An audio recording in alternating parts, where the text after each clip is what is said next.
Fala, meu povo! Chegamos para mais um episódio do Mais Dor, por favor. O seu podcast de sofrimento produtivo. Foi, Marcelão. Tá vendo? Eu aprendo rápido, cara. Muito rápido. Estamos no quê? 57º episódio. Meu irmão, hoje nós temos boas notícias, né? Vamos até brindar Vamos brindar. aqui. Isso a gente combinou que a gente faria, né, Zeca? Exato. Porque a agora nossa canequinha aqui. Isso daqui vai virar um programa do Jô, um programa do Danilo Gentili, só que com autoconhecimento. E profundidade. Muita profundidade. Muita profundidade, alcançando nossas primeiras metas de visualizações e seguidores. O que fez com que a gente deixasse de serzinho e nos tornássemos zão. Podcastzão. Isso o é um seu podcastzão de sofrimento produtivo. Exatamente, Zeca. Como eu fiquei feliz com essa meta, cara. Era uma meta praticamente pessoal, entendeu? Eu sei, e a equipe abraçou com tudo, cara. Todo mundo, a gente né? vibrou muito nesse momento. Não, né? pô, Suco, Vita, todo mundo, com os cachorros correndo na rua. Os cachorros. Meu Deus, vocês não sabem como a gente tá feliz. É isso aí. E hoje temos um tema muito interessante para falar, né, Marcelão? Pensado a dedo. Que foi a questão do autoconhecimento, mas com um teor um pouco mais instrutivo, né? Porque hoje nós iremos falar sobre a dor de olhar para dentro. Por que nós escolhemos esse assunto, né? Porque estávamos aqui em nossas resenhas filosóficas, dois carecas filosóficos, e a gente se pegou refletindo sobre a ideia de que quando a gente escuta, né, que olhar para dentro é necessário, parece um clichê, né, Marcelão? Parece algo que a gente tem que fazer, mas ninguém explica necessariamente como fazer isso. E o que é que acontece? Por que isso é tão difícil? Por que a maioria das pessoas prefere olhar para fora? Né?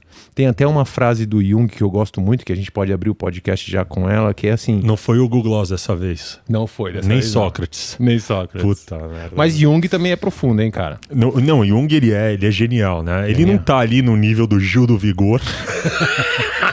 Ainda não. Não, mas chega lá, tá perto. Chega lá. E ele fala, né? Quem olha pra fora sonha. Quem olha pra dentro desperta. E é nesse foco que a gente quer guiar a nossa conversa de hoje, né, Marcelão? Ótimo. Quando a gente fala de autoconhecimento, pra mim, Marcelão, e aí você me fala o que você interpreta desse conceito, pra mim se resume a algumas perguntas fundamentais. As perguntas, na verdade, são pontos chaves para nós que somos coaches, porque elas movem o mundo. Né? Elas movem a ciência, elas movem a filosofia, elas movem a psicologia. E existem 5 ou 4 perguntas fundamentais para mim. Do autoconhecimento, você fala? Do autoconhecimento. Quem sou eu? De onde eu vim? Para onde eu vou? E o que eu estou fazendo aqui? 4 perguntas fundamentais que movem a existência humana. Né? Só que tem uma em essência que para mim é a mais importante, que é a pergunta do quem sou eu? Essa é a pergunta mais determinante para o autoconhecimento.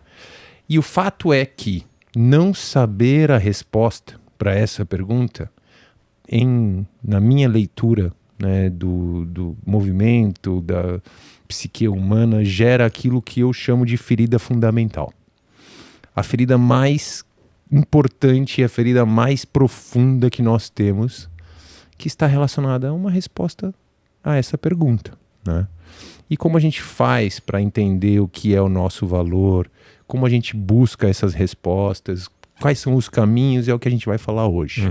Perfeito. O que você pensa sobre isso, meu querido? Cara, eu pensei muito quando a gente trouxe o tema, né? Enfim, e eu realmente acho que, além de ser algo fundamental para a existência do ser humano, é o processo de autoconhecimento, o processo de olhar para dentro, né? A única forma da gente conseguir realmente amadurecer, da gente conseguir sair da onde a gente está e chegar num outro lugar. E aí eu fiquei tentando trazer, e até uma proposta que eu vou fazer agora para você, porque de fato eu acho que, como as abordagens são bem diferentes, né? A minha ela vai mais para o pragmatismo, para alguma coisa mais ação, né? E realmente, às vezes, fica me faltando a profundidade que é, de fato, aquilo que vai gerar a dor, pra gente conseguir mudar um comportamento, mudar inclusive quem nós somos, um pensamento e uma crença. Mas, cara, a proposta é a seguinte, eu acho que é justo a gente trazer casos da nossa vida aqui. Acho justíssimo. Né? E sobretudo, como os momentos de dor, eles foram cruciais para a gente tentar fazer esse processo evolutivo. Né? E você, dentro de toda a teoria, vai me dando um norte do que estava acontecendo comigo, do que eu estava passando, e aí talvez eu tentar mostrar para você por que foi tão difícil para mim conseguir acessar esse eu interior, né? Porque eu tive que... Quais eram os bloqueios e barreiras? Diversos bloqueios e barreiras. Eu tive que me livrar de ego, eu tive que me livrar do meu próprio conhecimento, porque o meu conhecimento não faria eu chegar tão profundo, né? Porque eu sou um cara mais direcionado à ação.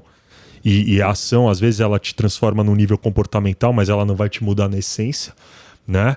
E você, de novo, e agora aqui, senhores, vocês precisam entender isso, né? Sou eu novamente, sabe? Exercendo a gratidão. Algo que eu nunca pensei que eu fosse fazer na vida, agradecer tanto alguém na vida, né? Mas eu tenho que agradecer esse meu careca favorito, entendeu? Por ter, de fato... É mútuo essa gratidão. De fato, naquela nossa conversa que originou tudo isso, ter me feito começar a enxergar muita coisa, Zequinha. Porque acredite, você me provocou uma dor muito grande ali, viu? Um alívio de ter voltado, de ter falado, mas uma dor que veio de uma comparação, inclusive, com o momento que você estava vivendo para o momento que eu estava vivendo. Né? Então acho que é importante já tentar falar nesse sentido. Né? Então o que aconteceu? Basicamente terminei um relacionamento, já estamos gigante de volta, você sabe disso, graças a você também, ao nosso podcast, a todo mundo que está ajudando a gente. Inclusive hoje a gente tem a presença ilustre daquela luz que nos guia maravilhosa. aqui, da maravilhosa Karina que está aqui amparando, nossa musa inspiradora, porque vocês acham que não dá merda aqui no intervalo, a gente chora, a gente fica mal, deprimido. Imagina, a gente tá falando de problema, só faltava a gente soltar fogos, né, meu irmão? Com certeza não. E aí ela vem, ela fica tranquila, agora a gente tem um cafezinho para deixar a gente tranquilo, né? Podia trazer um chazinho de camomila para mim, ao invés do... acho que faz mais sentido. Para amenizar um pouco as dores. Intensidade. A intensidade, Zeca, a dor da intensidade. Mas enfim, vamos voltar. O que aconteceu foi, teve o término do relacionamento e de fato eu comecei a perceber. E agora vamos para nossa sessão de terapia aqui. Legal? Bota na me mesa. Ajudando nisso. Cara, desde sempre, e aí é evidente, eu tive questões em relacionamento que me colocavam numa posição. Enfim, eu fiquei casado muito tempo, fiquei 16 anos casado, 17 anos com uma pessoa, separei no começo da pandemia e aquilo pra mim foi tipo assim, uma coisa muito ruim, porque você perde completamente tua estrutura, né? Eu perdi a casa, perdi o ambiente familiar, eu sou um cara mais família, por incrível que pareça, eu prefiro ser mais reservado, ficar mais em petit comité. E cara, aquilo me levou pra um lugar meio que de desespero, do recomeço, né? Então você tem que recomeçar, saca? Como era a pandemia, não existia a parte que você falou para mim que era fundamental das conexões. Então eu estava isolado dentro de um flat, tendo que entender o que eu iria fazer da minha vida. O que de fato foi muito ruim, porque não me fez ter o tempo suficiente e a forma adequada de olhar para mim. Né? Eu tenho um filho pequeno, lá na época ele era menor ainda, então eu tinha que dar mais atenção para ele. E aquilo ficou muito sem ter sido trabalhado. Tempo passou, enfim, eu entrei numa outra relação e nessa outra relação a mesma coisa aconteceu porque daí eu tive outros problemas na minha vida, né? Dentro a pandemia passou, só que veio aquele ano lá que eu já falei pra vocês, de 2021, que meio que acabou virando minha vida de cabeça pra baixo, onde eu perdi as 3 pessoas mais importantes da minha família no mesmo ano. Né? Morreu minha avó no dia 1º de janeiro, minha mãe morreu no dia 21 de outubro e minha tia morreu no dia 1º de dezembro. Então assim, meio que toda a família se foi, o que me fez, de novo, né? Daí o problema do autoconhecimento, né? Eu entrar na relação e eu realmente começar a ter aquela relação como sendo a única coisa da minha vida. Enfim, e agora, no começo do ano, a gente acabou terminando. É uma pessoa que eu quero muito bem, amo a família dela, ela, inclusive todo mundo, eu desejo tudo do melhor, né? Mas naquele momento da dor, eu entendi que eu tinha perdido tudo, cara. Eu falei, bom, agora acabou. agora acabou. Não faz mais sentido nada do que eu venha fazer na vida, porque, pô, né? Não tem família, não tem nada. Cara, tenho meu filho e eu não vou negar pra você, irmão. Eu cheguei num limite ali, porque eu acho que esse é um outro ponto muito complicado também, né? E que é o seguinte, quando a gente trabalha o autoconhecimento, quando a gente é muito bom, talvez, na área profissional, né? E eu posso falar, cara, eu tô aí 15 anos no mercado, não quebrei em 15 anos. Então alguma coisa me faz fazer bem o que eu faço. Exato. Né?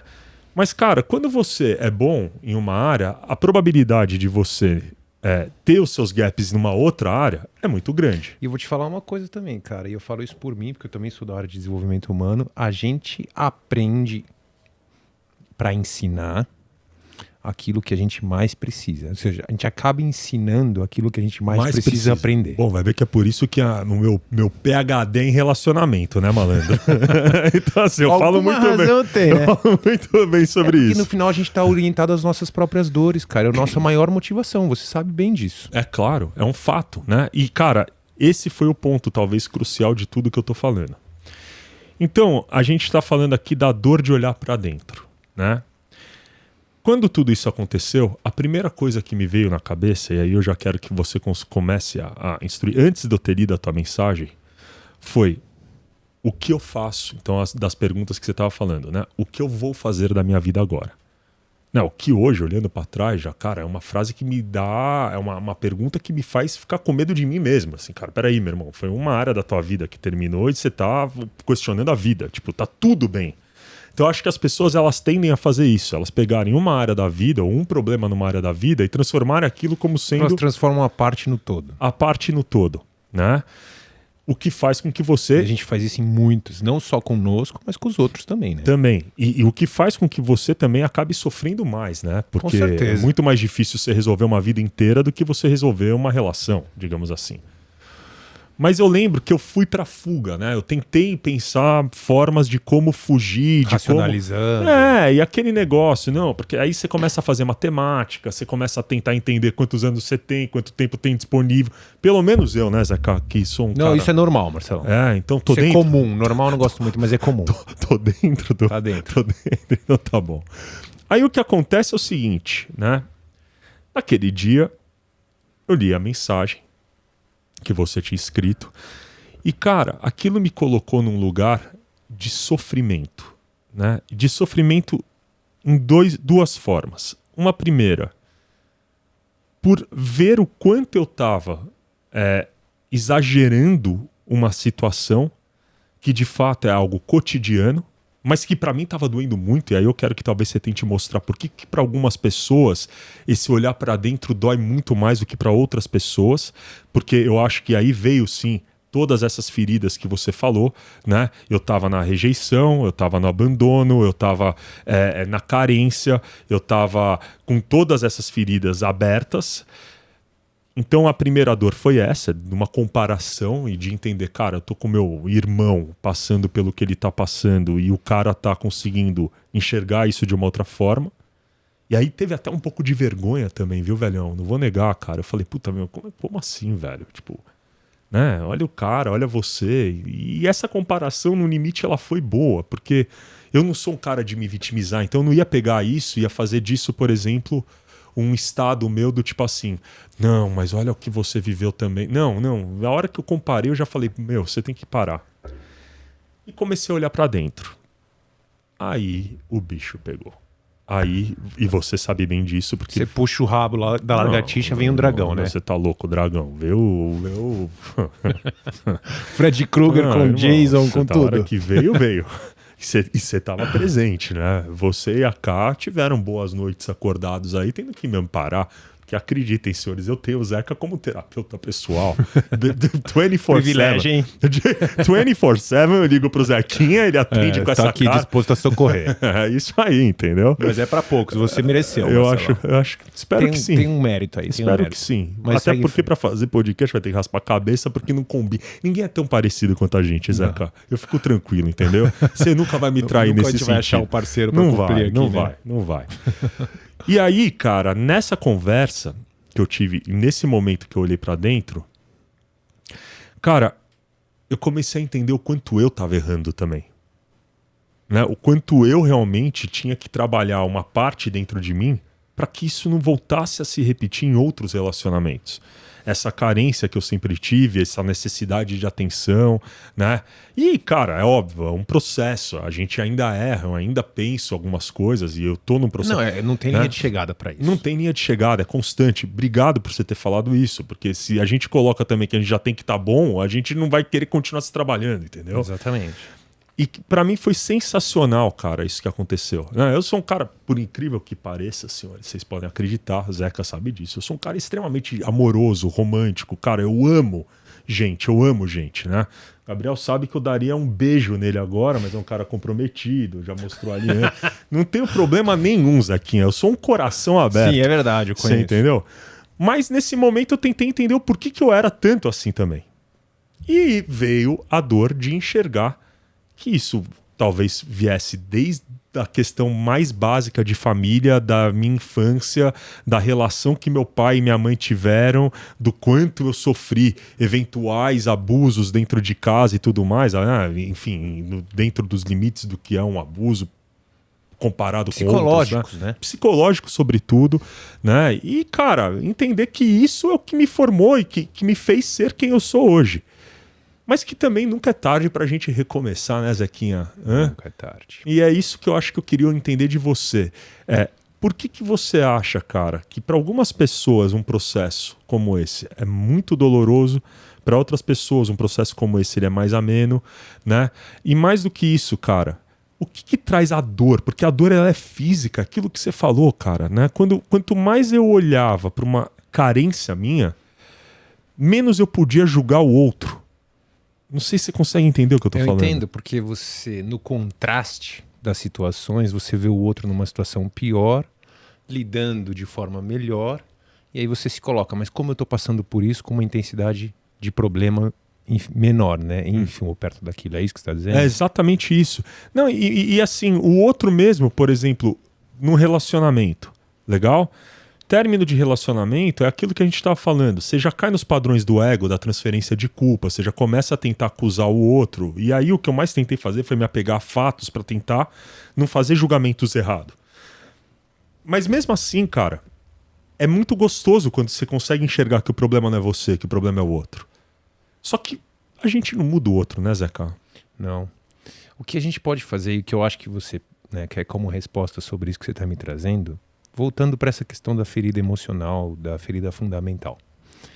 Tudo, ao meu ver, cai sobre isso.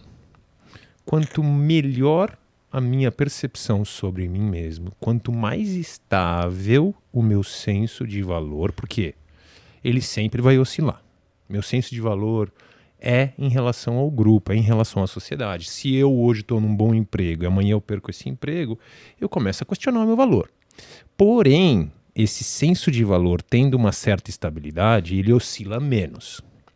Por um lado, isso. Por um outro lado, a nossa capacidade de conter e reter os nossos valores. Que no caso de relacionamento, para você, quais seriam? Lealdade, fidelidade, carinho, comunicação, confiança. Comunicação, sobretudo. Troca, né? Intercâmbio. Crescer Exato. juntos. Exato. Essas coisas, muitas vezes, na dinâmica do relacionamento, deveriam ser prioridades, inclusive referências sobre tô no caminho ou não tô, né? Só que conforme a gente vai entrando no relacionamento e a gente vai se esforçando, dependendo das estratégias que eu tenha dentro, para conseguir a minha estabilidade de valor, né? Porque eu acabo projetando isso, a gente já falou sobre isso no episódio do ego.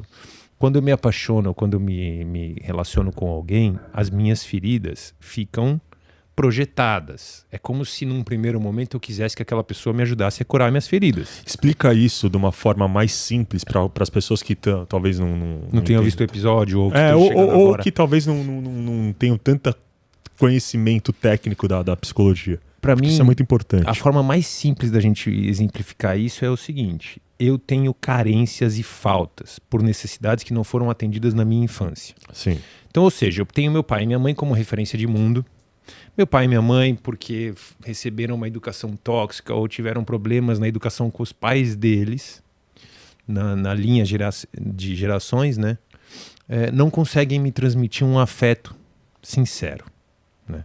Ficam gaps, ficam vácuos, né, nessa relação. E esses vácuos me levam a me questionar. Inclusive, eu digo que eu anotei aqui, o primeiro retrato da nossa identidade, a gente consegue, como um legado dos nossos pais, na relação que eles têm com a gente, saberem nos conhecer. Então começa aí, né? Pai e mãe têm um interesse genuíno em me conhecer como eu sou, não carregam buracos das próprias identidades, das próprias relações com os pais deles, conseguem me espelhar de forma genuína. Eu desenvolvo um primeiro retrato da minha identidade sólido sobre o fato de eu ter valor. Começa aí. Se isso fica nebuloso, se isso fica com buracos, né? Se isso fica incompleto, eu vou fazer o quê? Eu vou chegar na minha idade adulta e eu vou começar a procurar coisas para preencher esses buracos. O que acontece quando a gente se apaixona, principalmente na adolescência, quando a gente não tem maturidade ainda, que a gente idealiza tudo. Bom, aí você lembra bem como era, né, cara? Eu me apaixonava o quê? Cada 3 vezes por dia? Eu lembro bem. E aí... Eu me apaixonei em outros idiomas, né, Zeca? Sim, muitos idiomas que eu me lembro. E chegou um ponto que na nossa vida a gente começou a entender assim, olha, eu tô me apaixonando aqui, eu tô projetando aqui, tô idealizando aqui. O quê? Que através da minha relação com essa pessoa, eu vou ter as minhas feridas, né, tratadas e curadas. Porque a gente acha que essa pessoa vem como um salvador, é mais ou menos isso. É exatamente isso. Exatamente isso. É o triângulo. Tem uma ferramenta de gestão de conflitos chamado Triângulo de Karpman, que compõe assim as narrativas que a gente cria nas nossas relações sociais. É o algoz, a vítima e o salvador. É isso. Isso é uma narrativa. Sempre tem um algoz, sempre tem um salvador e sempre tem uma vítima. E a gente adora a posição de vítima, né, cara? É impressionante, né? E aí, quem são os algozes? Os nossos pais. Nós somos a vítima dos nossos pais, porque eles não puderam oferecer o melhor que eles podiam pra gente, porque eles não receberam isso dos próprios pais deles. E quando a gente encontra uma namorada ou uma paixão, né? Nós criamos e projetamos nessa namorada, nessa pessoa, um salvador, né?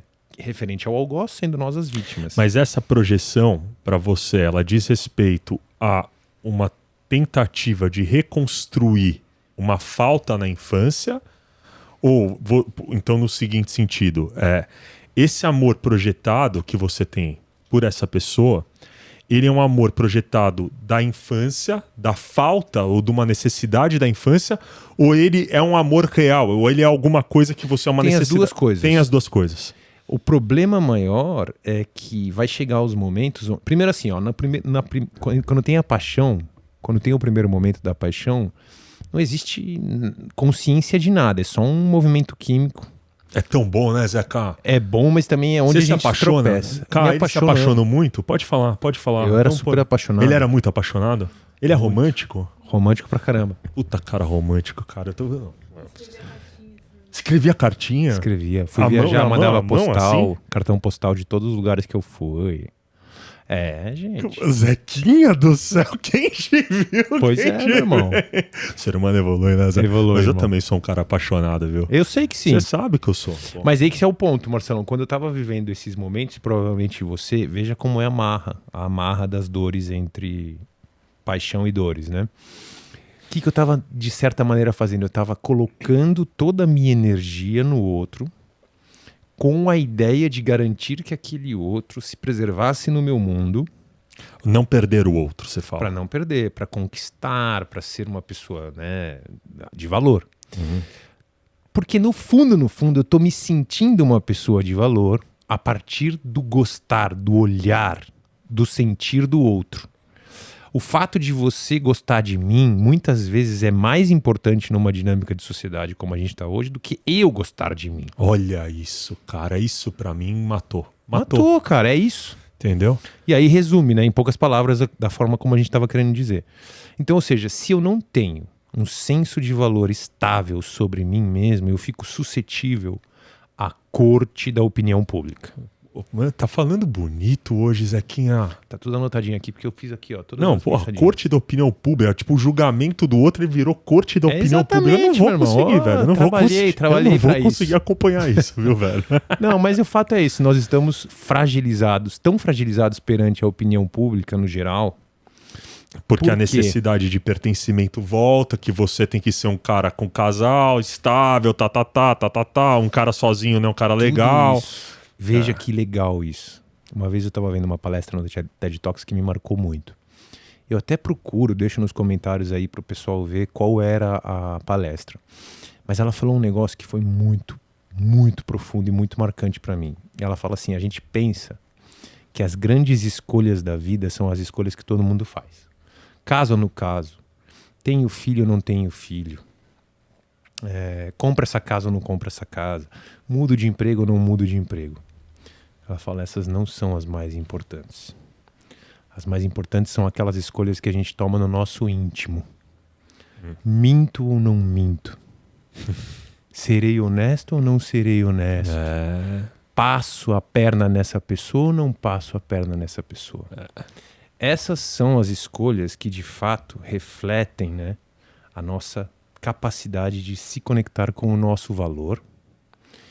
E são as escolhas que, em último nível, vão garantir o pertencimento de fato. Né? Não se eu estou seguindo o movimento da manada. Né? Só que a gente confunde isso, né, cara? A gente pensa que o mais importante é a gente seguir o que os outros estão dizendo pra gente seguir.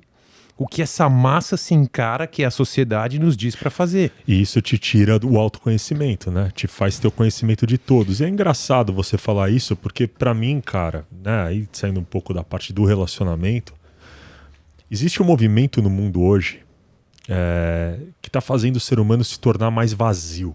Né? Não sei se você tem essa sensação. Vazio, eu digo de opinião. Né? Vazio de fundamento mesmo. Porque, cara, acho que tudo que é ismo, por exemplo, e hoje a gente vive um mundo de ismos, né? Então, é o machismo, é o feminismo, é o não sei o que ismo, lulismo, bolsonarismo, essa porra toda, cara. Categorizando, né? Categoria. E você vai numa massa crítica e às vezes você nem se questiona, cara. Você nem se questiona o porquê que você tá fazendo isso. Esse é o grande ponto. Você bateu assim, ó, você bateu no ponto. O ser humano não se questiona mais, cara. Cara, não existe autocrítica. A autocrítica do tipo, eu quero isso, eu não quero isso. Às vezes eu sigo porque os meus pais seguem, eu acho que é legal pensar daquela forma. Às vezes eu quero ser o rebelde e simplesmente ir para uma manada contrária àquilo que minha família pensa. Às vezes eu quero ter uma relação assim, porque o modismo me leva a querer olhar para esse tipo de relacionamento. E eu não me pergunto mais, cara. O ser humano não se pergunta mais. Não se pergunta, mesmo ele tendo mais autorização do que nunca para experimentar. Você viu a contradição, cara?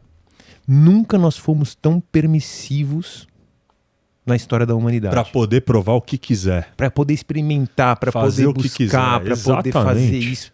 E a gente está se privando dessa possibilidade porque permissividade demais tira uma linha de referência.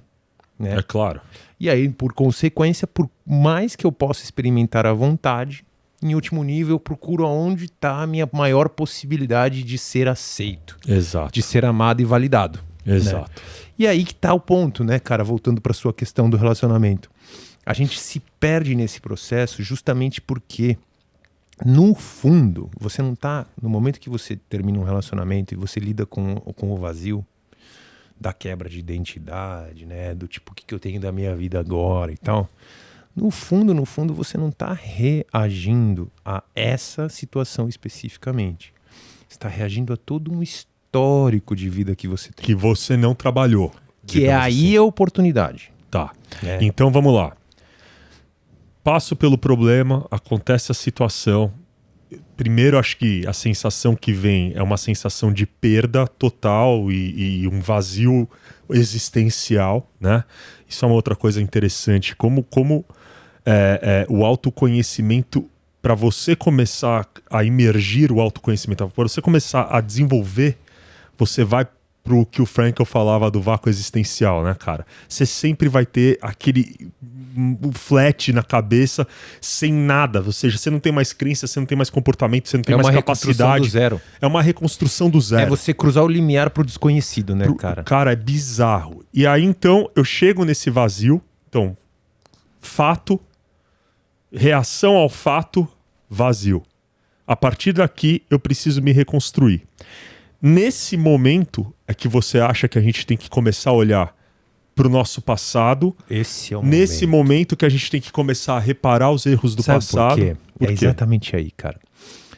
Aquelas dores que nós temos, os nossos gatilhos emocionais, o fato é o gatilho, é o que disparou. Você caiu no vazio, né? Mudança radical de vida, separou, né? Aconteceu a perda de um filho, como no meu caso, mudança radical. Você entra num vazio. Esse fato, junto com esse vazio, vão disparar muitas emoções.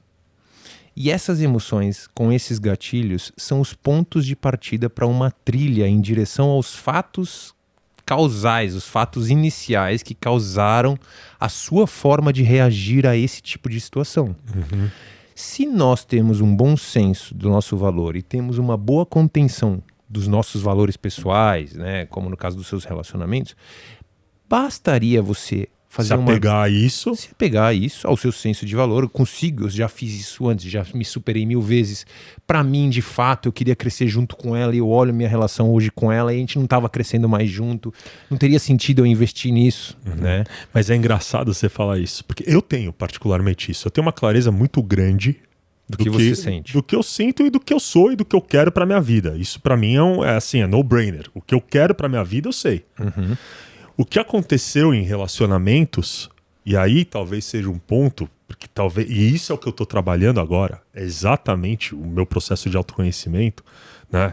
Terapia, coaching, você... Conversas no geral, autoconhecimento como um cara, todo. Assim, vocês mesmos aí do podcast, cara, porque isso é uma coisa que é muito bacana a gente falar, é muito bacana. A gente está recebendo um monte de mensagem de vocês, né? A gente responde quando dá, o Zeca e eu, a gente tenta responder. Cara, como tá bonito esse exercício. Você tá sentindo isso também? Tô sentindo muito. Porque vocês estão trazendo muito pra gente coisas que, cara, quando a gente também acha que a gente tem problema, vem um problema, né? 3 vezes maior problema. Vem uma dor 3 vezes maior que a nossa, que faz a gente também ter que sair um pouco dessa nossa posição de sofrimento. Da nossa zona de conforto. Da nossa zona de conforto. Então eu queria agradecer, porque de fato vocês estão sendo fundamentais para esse projeto, né? Eu acho Totalmente. que isso para mim tá sendo uma coisa tá sendo fantástica. a grande validação de que a gente tá no caminho certo. De que a gente tá no caminho certo. Mas enfim, voltando. Eu tenho toda essa parte de self-awareness, de consciência. Saber o que é seu. Eu sei o que é meu. Mas tem uma necessidade minha, por exemplo, que não é minha. Que, para que eu consiga atingir, eu preciso do outro. Que é, por exemplo, achar que eu vou salvar o mundo, entendeu? Eu tenho a síndrome do Salvador. Saca aquele negócio? Então eu sou aquele cara que faz assistência social e não é que eu quero chegar lá e cuidar da parte, eu quero resolver o problema da humanidade. E isso traz um peso gigantesco porque você não consegue resolver. Deixa eu te falar uma coisa então sobre isso. Cara, o que eu aprendi? Eu era um cara, dando um exemplo, que tomava como um valor muito sério a igualdade. Ou então a liberdade, eram meus 2 valores guias. Eu achava que liberdade de expressão, liberdade de autenticidade, liberdade de opiniões, liberdade de ser era essencial. E igualdade, tipo assim, homens e mulheres, homossexuais, política, todo mundo tá no mesmo nível, ninguém é mais do que ninguém. O sacerdote e o coroinha, não interessa, todos somos seres humanos. E eu perseguia isso com afinco. Eu era um cara assim, realmente, né, energizado nesse processo, nesse propósito. Até que um terapeuta me falou: todo valor que você busca com enorme afinco, com enorme intensidade, ele tem como função suprir uma falta. Uma necessidade sua. Uma falta que você ainda não... Por exemplo, o fato de você querer muita liberdade é porque no fundo você se sente preso. O fato de você querer muita igualdade é porque no fundo você se sente menor. Ótimo isso, meu. Não, foi aí que virou uma chave pra mim, assim, que eu falei, cáspita, é isso. olha para você de novo. Dói. Até vou fazer uma analogia muito interessante que eu vi recentemente num podcast americano. Você conhece a diferença entre as vacas e os búfalos?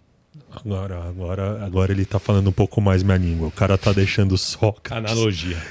O cara tá deixando Sócrates e tá vindo no mundo animal. vindo pra vaca e búfalo. Deixando a filosofia entrando na veterinária. Talvez eu consiga entender um pouco melhor do que os outros episódios. Vamos lá. Manda. Qual é a diferença entre as vacas e os búfalos, Marcelão? E essa é uma analogia excelente pra gente enfrentar as nossas dores. Tô adorando. Calma que você vai ver, essa é quente. Vai, manda, Zeca.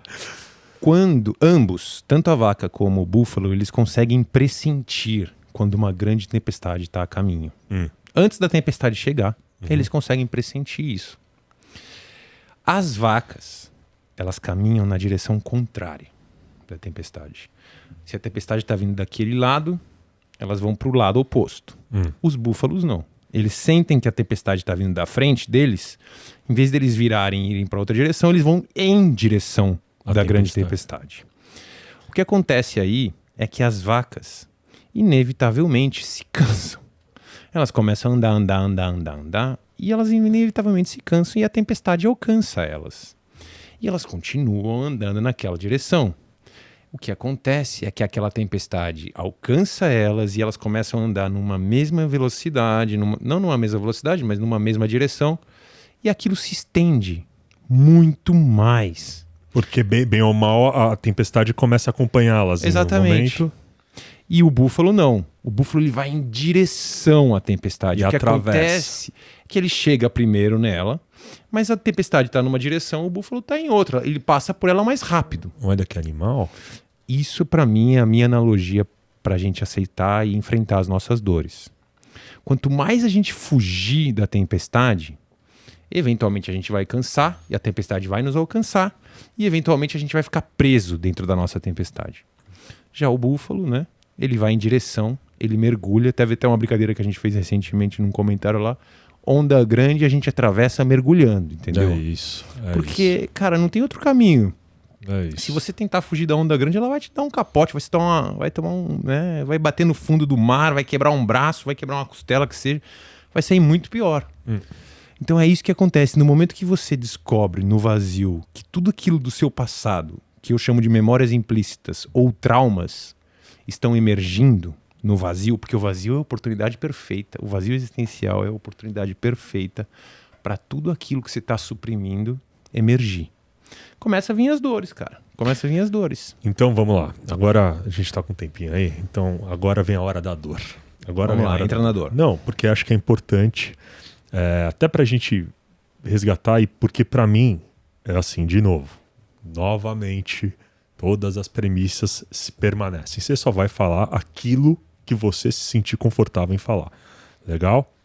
Mas eu sou um cara curioso, Zeca, graças a Deus. Não, mas é ótimo que você pergunte essas coisas. E eu preciso entender um pouco, cara. Né? Então, porque, de fato, existe um trauma, ou existe uma ferida da infância, que me acompanhou nas questões de relacionamento. Agora eu tô voando, Zeca. Tô voando, tô sem tamanho, velho. Eu falei pra vocês que isso daqui ia mudar, entendeu?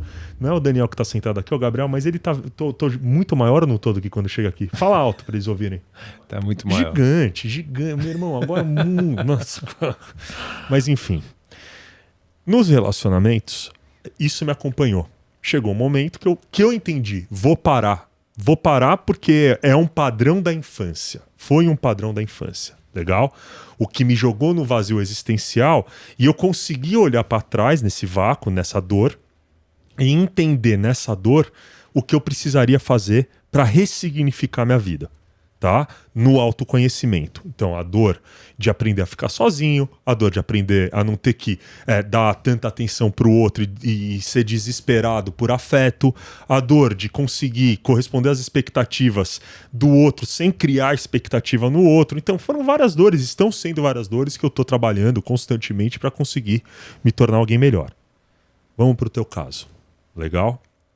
Não existiu uma dor de infância. No teu caso, na tua perda. Não existia uma dor de infância, existia uma dor de um cara que tinha recém adquirido um novo status, né? Que estava começando a formar um conjunto de crenças e de comportamentos para conseguir gerenciar o que seria daqui para frente. A perda te pôs no vazio. Legal? O que você está olhando, meu irmão?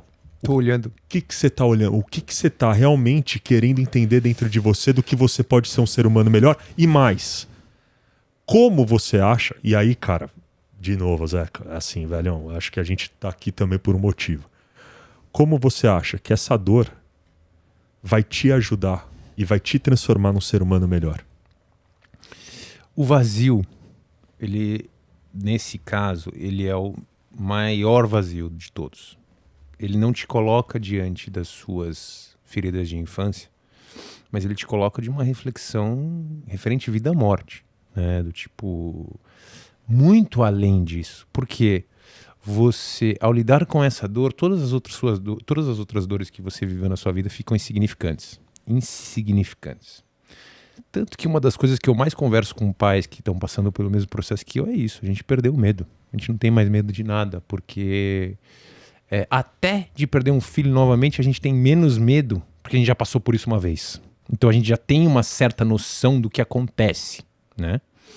Então, cara, primeiro ponto é esse. Parece, né, que você se depara com algo monstruoso, mas ao mesmo tempo que é monstruoso, você se depara com uma potência interna que, passado 2, 3 semanas do seu primeiro momento de vazio, você começa a encontrar uma força e uma luz que até então você nunca imaginou que você teria, entende? Mas isso, cara, será que todo mundo consegue chegar a esse ponto? E não assim, consegue. Isso. Porque existe um risco muito grande de você cair, e aí entra talvez os padrões da infância. Explica. Porque assim, cara, você é formado, a família é a primeira faculdade do saber. Uhum. É a nossa primeira faculdade na vida. É ali que a gente vai aprender sobre como aprender, entende? Como se relacionar com a vida, né? Então, se diante de grandes situações de desafio, na minha família, eu fui muito podado, ou às vezes até sendo muito mimado, né? Porque quando eu sou muito mimado, eu não sou preparado para lidar com frustrações. Então, ou seja, todo esse tipo de situação na nossa vida, para o bom ou para o ruim, ele já está me dando uma referência de como administrar as minhas emoções, né? Como enfrentar os meus fantasmas, como abraçar as minhas sombras. Se eu chego numa dinâmica onde eu lido com essa dor, né, da dor da perda de um filho, se as minhas referências de pai e mãe, de valor pessoal, de valores, né, individuais, valor pessoal eu quero dizer assim, o valor que eu dou a mim mesmo, e quando eu falo valores individuais são as coisas que eu valorizo na vida. Quando eu tenho essa referência muito mais clara, fica muito mais fácil. Eu vou dar uma analogia aqui para a gente facilitar, né? A minha crença, porque tem 2 tipos de autoconhecimento, ao meu entender. Tem o autoconhecimento atrelado ao que eu sou e ao que eu posso ser, e eu fico nessa dinâmica durante a vida. E existe o autoconhecimento com referência à minha essência profunda, que é aquilo que os espiritualistas dizem do nirvana espiritual, o alcançar a iluminação, que é desapegar completamente do ego e encontrar essa essência divina em nós, né? Esse espaço iluminado, esse espaço divino dentro de nós, que é, em outras palavras, a vida em si, a força vital fluindo em nós, né? Quando nós nascemos, nós somos um grande rio de energia vital. E ao longo da nossa vida, todas as experiências que a gente vai passando, traumas, modelos, né, espelhamentos que os nossos pais fazem para nós, relações que eles trazem para nós, como a gente se comportar, como a gente ser, a gente vai sendo privado da nossa autenticidade. E a gente já falou muito sobre a dinâmica, ser autêntico e receber afeto. Uhum. Se eu não recebo afeto suficiente, eu abro mão da minha autenticidade para continuar recebendo afeto. O que acontece? Eu lido com situações de trauma na vida ou situações problemáticas, difíceis para uma criança administrar.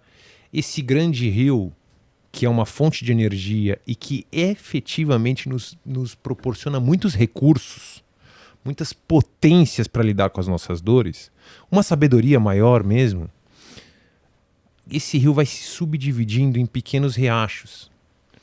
Então eu vou desenvolvendo mecanismos e estratégias que vão se fixando sobre como eu devo me comportar na vida. Então a minha energia, que antes era um grande rio, começa a se subdividir em partes, em mecanismos de defesa, em formas de responder às minhas dores, que vai se tornando automatizada. Uhum. Logo, eu perco a autenticidade, eu perco uma liberdade para lidar com cada situação. Claro. Eu fico muitas vezes me preocupando, isso era uma coisa que acontecia muito comigo também, que eu sei que acontece com muitos pais, é assim, será que a forma como eu estou lidando com o luto está transferindo para as pessoas a imagem de que eu estou sofrendo? Isso é interessante, cara, porque quando eu passei por esse processo, porque é louco, né? As pessoas, elas têm formas de como lidar com tudo na vida. Cada um lida com os eventos fatídicos, sobretudo, de uma forma. Eu realmente fiquei muito mal com tudo que aconteceu comigo lá em 2021. E, cara, eu acho que, enfim, transpareci de uma forma. O Gui, por exemplo, é um cara que transparece de uma forma Cada um da sua completamente diferente. O que põe o ser humano a julgá-lo. Exatamente, né? irmão. Porque ainda tem essa, né? Tipo, aí, cara que nunca estudou uma pica de psicologia, meu irmão, já vira um puta especialista das 5 fases do luto e fala: esse cara ainda tá na negação. Esse cara agora está na barganha. O cara fala: puta, vamos comer um cheeseburger. Esse cara tá na barganha. Meu irmão, vai estuda, velho. Entendeu? Vai estudar, vai entender. Cada um é cada um vive de um jeito, cada um passa pelo que tem que passar de uma forma. Mas é isso que você falou, porque eu acho que a sociedade, as imagens, o contexto, ele te põe num papel de pertencimento que você começa a falar: tô fazendo do jeito certo. Eu acho que eu deveria sofrer mais. Eu acho que eu não poderia estar num podcast, velho, falando da minha dor. E, cara, quanto nego... Eu te julguei, Zeca. Eu te julguei, irmão. Eu te julguei. Quando você me viu viajando, né? Você entendeu? Mas é porque aí o que acontece é justamente isso. E num primeiro momento eu me perguntei muito isso. E aquilo me fazia mal, do tipo, será que as pessoas estão... Então, mas o que rompeu? O que te fez? Foda-se, eu vou, velho. Eu vou. O que rompeu foi assim... Cara... Você é a K, né? Porque vocês dois tomaram uma decisão como essa, do tipo... Porque também foi uma parada que vocês devem ter conversado pra caramba. Porque vocês estavam... Fazia quanto tempo que a gente tinha partido da viagem? Um mês? Um mês exato. O primeiro dia de viagem foi um mês. Né? E como é que foi? Conta pra mim, tipo, que vocês falam: meu, foda-se, vão falar o que quiser. Meu irmão, na hora porque tem um monte de nego que deve ter pensado merda. Tipo, foram aproveitar a vida. Mas o cara nem sabe o que vocês estão passando, velho. Teve gente que pensou merda e eu sei. Desculpa, eu não consigo ser tão evoluído a ponto de odiar o ser humano que pensa merda, viu? Juro por Deus. Teve gente que pensou isso, mas também teve outras pessoas que nos disseram assim: cara, tô admirado da forma como vocês estão lidando. Que foi como eu ressignifiquei tudo depois. Exato. E eu quero deixar claro isso. Esse meu julgamento durou 3 segundos, velho. Sim. Entendeu? Muitas pessoas olharam pra gente e falaram assim: cara, eu tô realmente orgulhoso da forma como vocês estão lidando, vocês estão sendo um exemplo pra mim. Então, isso me ajudou. Isso me colocou numa orientação do tipo: realmente, dane-se como você está lidando, o importante é que você lide da forma como faz bem pra você. E o que eu quero dizer com isso, quando eu trouxe esse exemplo, é justamente um mecanismo de defesa que estava instalado em mim, que era um desses riachos que estava sendo desviando a minha energia vital para uma preocupação que era de fora para dentro e não me permitia acessar minha sabedoria interior, que seria o rio, com todos os riachos integrados. Porque o rio, ele é uma grande Amazonas. No momento que o riacho começa a se subdividir em menores rios, aquilo que era uma energia super poderosa, aquela correnteza super poderosa, agora já não tem tanta força. Porque a sua energia está sendo orientada para os seus mecanismos de defesa, para o seu ego, para a preservação e tudo mais. Então, esse foi, para mim, o diferencial. Eu olhar para dentro, aí que foi a minha dor de olhar para dentro, que aí que foi o que eu fiz com relação a esse processo do como estão me vendo, então não sei o que, foi: caraca, eu tô preocupado com isso, sendo que eu acabei de perder a minha preciosa filha. Entende? Do tipo assim, que eu tô pensando nos outros? Eu tive esse exercício, né, do tipo, Velho, valoriza a tua dor, cara. Tenha um pouco de compaixão com você, entendeu? Para de se preocupar com isso. Isso foi no segundo dia, terceiro dia. Eu tava meio atordoado ainda, entendeu? Era o ego, você acha? Era o ego, eu acho. Mas era o ego orientado aos aprendizados do passado. As minhas crenças, as minhas referências, né, os meus exemplos, que era preocupe-se muito com o outro, preocupe-se muito com a opinião alheia. A autoimagem, né? A autoimagem. Então, ou seja, ali foi o diferencial para mim. Até que eu entendi, eu posso fazer o que eu bem entender agora. Se alguém vir me falar qualquer merda, eu vou falar, tipo assim, entrega seu filho na mão de Deus, lida com essa dor e a gente se conversa. Nesse momento você não tem autoridade nenhuma para julgar, me falar pra o que fazer. Tanto é que eu só aprendi o que me davam, que tem a ver com o próximo episódio, inclusive, já fazendo um gancho, pra, né, gerar um spoiler aqui. Você tá muito bom nisso, viu? Essa é a minha parte. Vamos prender o pessoal já, né? Ele não consegue, vocês viram como ele é? Ele faz a gracinha, ele se desconcerta todo. Tá vendo? Por isso que a gente tem que... É isso, complementa, é isso. Entendeu? Aí, até perdi a linha do raciocínio agora. Volta. A empatia falando do próximo episódio. Não, porque algumas pessoas até chegaram pra mim e falaram assim... ai, eu sei o que você tá passando. Meu pai morreu, não sei o que. Eu falar, filho, você não sabe o que eu tô passando. Não me faz essa comparação. Doía. Não, você sabe que o meu pai virou pra mim, o pai de um cara virou pra mim e falou o seguinte, né, que eu liguei pra ele, tô chateada, a mamãe morreu, tal. Aí, né, ele virou e falou assim, eu já passei por isso também, eu já perdi minha mãe. Eu falei, com 93 anos de idade. Tipo, não, velho, não com 93 dá, anos né, de idade, tipo, mano. Tipo, não é a mesma o neto coisa. tinha 25. Não tem como comparar, Zé Carlos. E mais, velho. Quanto tempo atrás a mãe dele tinha falecido? Fazia 10 anos, 15 anos. Você entendeu? E tipo, tá trazendo isso pra poder mostrar que a dor era igual. Cara, minimizar a tua dor. Não, então, mas esse é um ponto. Não comparem a catsa da dor. Não fala que a dor é maior. A coisa que eu mais odeio é eu também. Eu também. Eu também já. Eu também. Não, você não. Porque assim, se você fala eu também, você tá primeiro, você tá negando a experiência do outro. Desvalidando a experiência de alguém. Logo, você não aprende com essa pessoa. Perfeito. Certo? Irmão. Você não aprende. Porque assim, cara, eu tenho um nível de curiosidade genuína de entender vocês de uma forma que não é só pra... deixa eu ver como é que é. Não, malandro, é assim, cara. Vocês estão me ensinando. Deus me livre que isso não aconteça. Mas se acontecer, eu já tô com um repertório na cabeça de buscar informação e apoio dentro de mim mesmo para poder passar por isso. Agora, imagina se você falasse isso. Eu sei, eu tenho um amigo que perdeu uma amiga. Acabou. Eu tô invalidando a experiência. É a pior coisa. E o ser humano faz isso o tempo inteiro. Quebra completamente a conexão. Nossa, a oportunidade que aquelas duas pessoas tinham de se conectar. E a dor é uma oportunidade tão bonita pra isso, né, cara? A dor é a oportunidade mais bonita de conexão. Você tá desarmado, né, Zé? Vulnerável. Cara, olha nós dois. Exato, olha cara. nós dois, cara. Entendeu? Exatamente. E é isso, cara. Foi o que eu acredito que me ajudou muito, foi isso. Então, essa consciência de que aí entra o autoconhecimento espiritual. Eu sou um rio de energia de vida. Essa minha energia de vida me gera uma sabedoria profunda.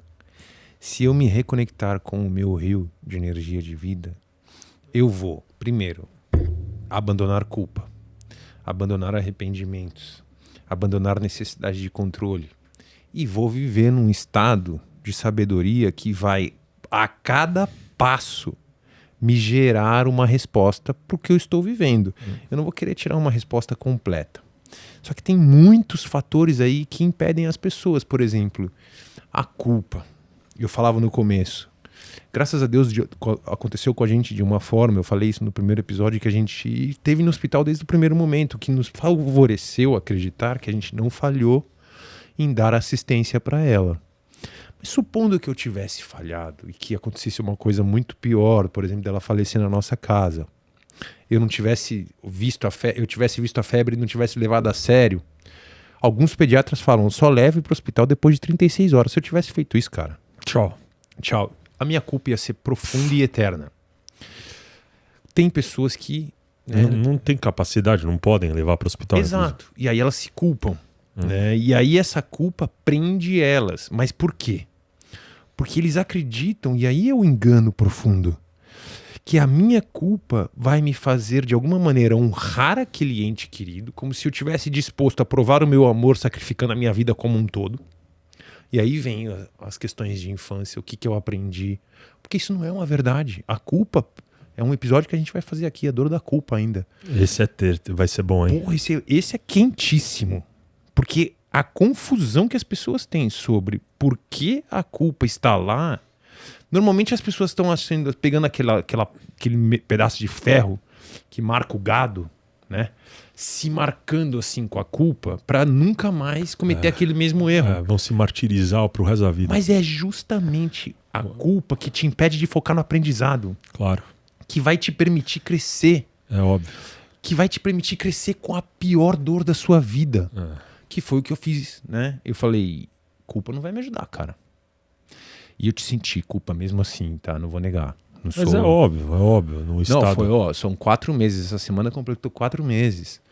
Né? Quando o pessoal vê esse episódio, provavelmente já vai estar no 5º, mas essa semana completou 4 meses e eu comecei a soltar da culpa faz um mês e meio. O que eu digo é que eu não dava atenção, eu não colocava minha energia ali.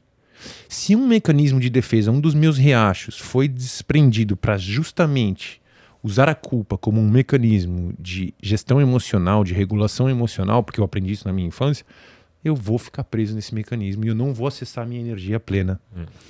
Então é isso que eu digo. O autoconhecimento é isso, né? Então o que é o exercício em último nível? Só para a gente já começar a levar para o final e ver se isso agrega na sua questão do início, né? Olhar para esses mecanismos de defesa, né? E falar assim, quais são as formas automáticas que eu estou trazendo para as minhas relações? Quais são as intenções em último nível que eu quero alcançar com isso? Porque a gente sabe que todo comportamento tem uma intenção positiva. Não quer dizer que ele alcance. Mas ele tem. Ninguém age para prejudicar ninguém. Exato. E nem para se prejudicar. Exato. Então, mesmo que acabe prejudicando com o comportamento, não é a intenção. Claro. Né? Então, ou seja, quais são as intenções que eu tenho? Quais são as faltas que eu estou querendo suprimir? E, essencialmente, colocando isso numa estrutura de autoconhecimento, né, prática para a gente poder agir, quais são as memórias do meu passado, dos eventos do meu passado, que de forma implícita, sem que eu perceba, sem que eu entenda que isso está influenciando os meus comportamentos, que de forma implícita está me fazendo agir assim. Aí que é o resgate através da trilha do gatilho. O gatilho é a porta de entrada. Se eu tenho um gatilho impulsivo, uma resposta intensa emocionalmente, eu não estou conseguindo ter controle disso, é porque é uma resposta automática, então é uma resposta aprendida. Qual é a experiência? O que aconteceu comigo na minha vida que instalou essa forma automática de reagir a esse tipo de situação? Porque a gente coloca tudo dentro de uma moldura. A imagem inicial tá na infância. Mas aí a gente tira a imagem e sai pelo mundo com a moldura. Tentando encaixar as experiências nessa minha moldura. No significado que eu dou em último nível, né? Claro. Então, ou seja, acontece... Não é a mesma situação do passado. O que aconteceu com você no seu relacionamento não é o que aconteceu com você na infância. Mas... por assimilação. Foi a projeção ali que eu assimilei. E aí então, você não está reagindo efetivamente sobre o que aconteceu com você agora. Claro. Você também está, mas a intensidade seria menor, teoricamente. É óbvio. Não, eu carreguei não só dessa relação, mas de todas as relações. Exatamente. E não só relação afetiva, de relações de tudo. Ótimo, Zequinha. Bom, podemos partir? Tá deu? Concluído, né? Deu, né? Vocês já ouviram muito autoconhecimento hoje. Inclusive, vocês sabem agora, senhores, falar qual a diferença entre uma vaca e um búfalo. Isso poderia cair em chamada oral para poderem assistir nosso próximo... Enem. No Enem do Mais Dor, por favor. É meio questão do Enem, né? Qual a vaca e qual diferença Muito bom. entre vacas e búfalos na gestão das suas emoções? Isso é perfeito, cara. Porra, velho. Não, uma redação sobre isso. PUC. Coloque na prova de psicologia. Entenderam? E só aceitem se tiver. Bom, senhores, novamente, muito obrigado. Muito Zeca. obrigado, De Marcelo, novo, foi um cara, prazer. acho que esse foi o primeiro episódio que eu realmente vou ficar confortável, que você falou mais do que... Você exercitou, né? Dava pra ver a cara dele assim, que vontade, que vontade. Puta, Mas ele atravessa, conseguiu, né? vamos dar. Não, Vocês têm que dar o crédito, agora vocês têm que... Ó. E outra, devo ter falado uns 2, 3 palavrões o episódio inteiro, também tô me policiando. No 10º episódio vai melhorar. A gente vai jogar uma enquete no nosso Insta e vocês vão dizer quantos de vocês são a favor do palavrão e quantos vocês são contra, tá? É isso aí. Porque eu acho que fica num nível de autenticidade aqui muito melhor. Eu agradeço por isso, mas eu vou me policiar. Tudo justo, justo. Minha mãe deve estar me puxando de outro lugar aí. Bom, senhores, muito obrigado por tudo. Vamos seguir, vamos compartilhar. Pra gente é muito importante, pra gente continuar forte aí nessa nossa jornada. Próximo tema vai ser muito bacana também. E é isso. Sigam-nos nas redes sociais. Marquem o sininho aí no YouTube para receber os próximos episódios, quando vocês souberem. E eu prometo para vocês que no próximo episódio a gente vai falar isso no começo. Valeu. É isso aí. Valeu. Beijo.